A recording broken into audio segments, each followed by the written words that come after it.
नमस्कार, मैं आरडी भारती और आप देख रहे हैं बिहारी सुल्तान। पिछले 24 घंटे का न्यूज़ लेकर हम आपके सामने प्रस्तुत हुए हैं। कुछ आपके काम की खबरें। कोरोना संकट है और इस संकट में सारे लोग समस्याओं में फंसे पड़े हैं। पूरे देश में 26 लाख के करीब पहुंच चुका है कोरोना संक्रमण के मरीज और 50,000 लोग मर भी गए। अब रही बात ये कि हमारे देश में अर्थव्यवस्था का बुरा हाल हो गया। क्या आप यह जानना नहीं चाहेंगे कि पूरे देश की जो बैंकिंग व्यवस्था है, आपके बैंक के सेविंग अकाउंट में जब आप रखते हैं पैसे तो आपको ब्याज कितना मिलता है?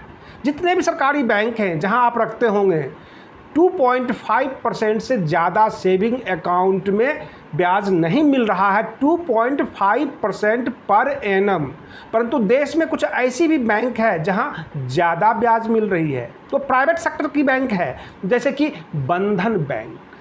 और रही बात ये इंडसइंड बैंक, इसमें 7.5% तक का भी ब्याज मिल रहा है सेविंग अकाउंट में।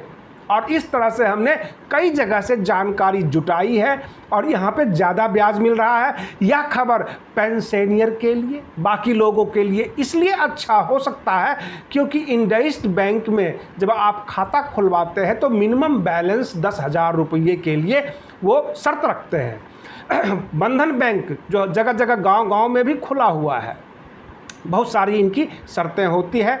हो सकता है जो गरीब समाज, जो मजदूर वर्ग, जो हमारे श्रमिक भाई हैं, वो इनकी फुलफिल ना कर पाएँ, लेकिन बहुत सारे पेंशनियर परेशान हैं। वो पूछते रहते हैं कुछ ऐसी खबरें चाहिए जिससे हमारी अर्थव्यवस्था ठीक हो।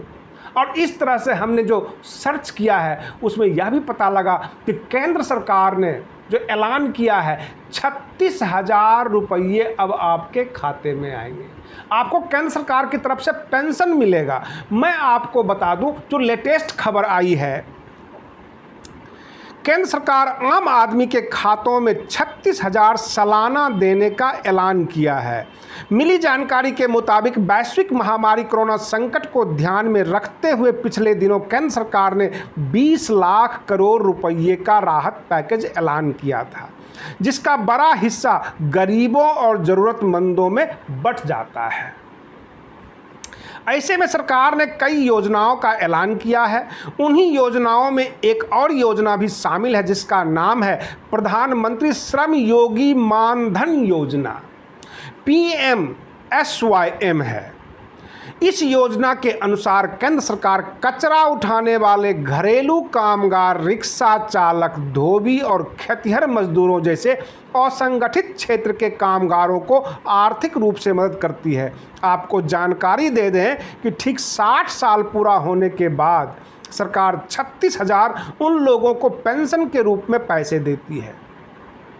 कुछ रिपोर्ट से जो जानकारी हमें प्राप्त हुई है उससे अनुसार एक आंकड़े में यह पता चला कि 42 करोड़ से भी ज़्यादा वर्कर्स को काफ़ी राहत पहुंचाएगी सरकार। इसके अलावा सरकार PM किसान मानधन योजना और लघु व्यापारी पेंशन योजना भी चलाती है। इस योजना के लिए 6 मई तक तकरीबन 64.5 लाख लोग रजिस्ट्रेशन करा चुके थे। अब आपकी बारी है, आप भी रजिस्ट्रेशन करवा सकते हैं। तो कैसे करवाएंगे? यह योजना असंगठित क्षेत्र के लोगों के लिए, इसके तहत रजिस्ट्रेशन के लिए आवेदक की उम्र 18 साल से 40 साल के बीच होनी चाहिए। साथ ही प्रति माह 15,000 रुपये से कम की आमदनी होनी चाहिए। अब कैसे अप्लाई करेंगे? आप EPFO इंडिया की वेबसाइट पर जाकर अपने नज़दीकी कॉमन सर्विस सेंटर CSC का पता लगा सकते हैं। यहां आपको रजिस्ट्रेशन करना होगा। इसके अलावे आप LIC के ब्रांच ऑफिस, ESIC, EPFO या केंद्र और राज्य सरकार के लेबर ऑफिस में भी जाकर आवेदन कर सकते हैं। आवेदन के लिए आपके पास मात्र 3 दस्तावेज होने चाहिए। पहला, आधार कार्ड। दूसरा, जिस बैंक में आपका खाता है उसका IFSC कोड होता है, वो आपको देना होगा। जनधन अकाउंट देना होगा और अपना मोबाइल नंबर देना होगा। और इस तरह से आपका खाता इससे जुड़ जाएगा और आप पेंशन के हकदार हो सकते हैं। प्रश्न यहाँ पर यह उठता है कि हमारी केंद्र सरकार सारी चीज़ें डिजिटल करती जा रही है, लेकिन आम जनता का ध्यान नहीं रखती कि जो मजदूर वर्ग है, जो सर पर बोझा उठाते हैं वह वेबसाइट पर कैसे रजिस्ट्रेशन करवाए? अगर किसी साइबर कैफ़े में जाएंगे तो साइबर कैफ़े वाला ही लूट लेगा, और जब 100-200 रुपये ले लेगा उसके बाद हर सप्ताह वो पूछने जाएंगे कि मेरा जो है प्रधानमंत्री आवास योजना निकला, जनधन योजना में कुछ आया, और इस तरह से धीरे धीरे ये हमारे जो श्रमिक भाई हैं ये थक जाते हैं, परेशान हो जाते हैं। सरकार को ध्यान देना चाहिए कि गांव में पैदल चलकर सर्वे करके और घर जाकर अगर इसका रजिस्ट्रेशन किया जाए तो ज़्यादा बेहतर होगा, क्योंकि गांव की व्यवस्था सरकार को समझना ज़्यादा ज़रूरी है। हर काम डिजिटल नहीं होता, कभी भी रोटी जो है गूगल से डाउनलोड नहीं होती। हमारे देश के प्रधानमंत्री हमेशा हवा हवा में उड़ते रहते हैं, ऊपर ऊपर की योजना बनाते हैं, आम जनता की परिस्थिति को समझ नहीं पाते। आप बने रहिए बिहारी सुल्तान चैनल के साथ, हम जरूरी खबरें आप तक पहुंचाते रहेंगे। फिर मिलते हैं आपसे अगले वीडियो में, तब तक के लिए धन्यवाद।